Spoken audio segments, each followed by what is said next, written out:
Welcome in. It is the local and community issues and answers right here on WVTN Television 91.5 FM, your Gospel Eagle radio station. And so glad to have in the studio with us today, Sergeant First Class Eric Cottle. Good to meet you, Mr. Eric. And we're going to be talking about the Army Recruiting Office. Yes, sir. Okay. For the people that's watching right now, give us the basics on how somebody can come in and recruit. Okay. First thing would be to locate a recruiter.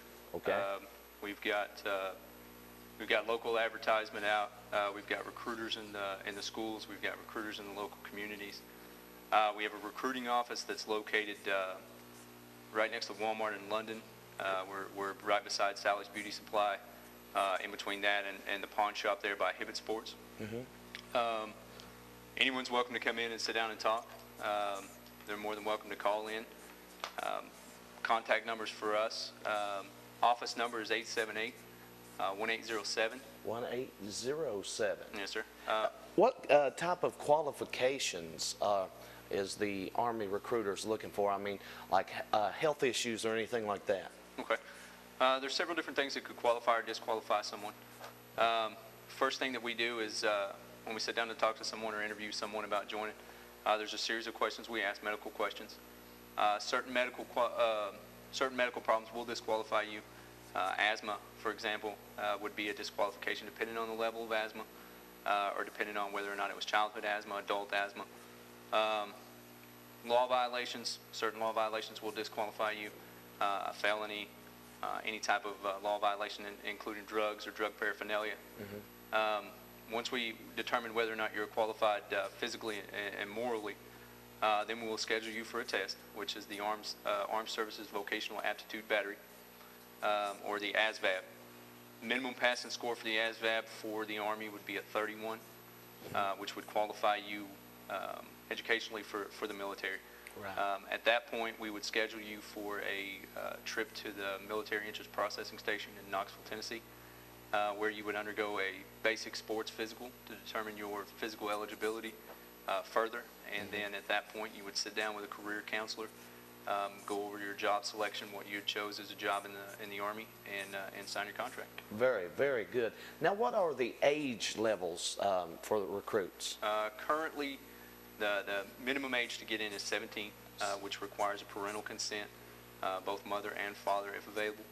Mm-hmm. And the maximum age would be 35.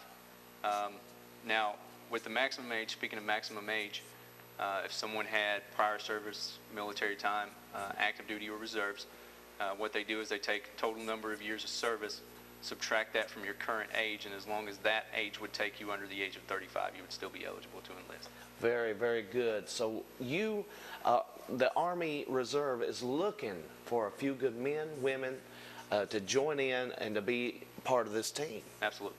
And you know, we see the commercials quite often, the Few, the Proud, and you know, different ones.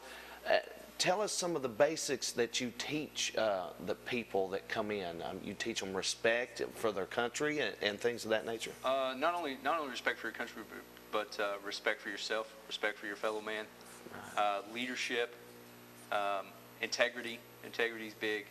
You know, just what you would consider the overall just good person.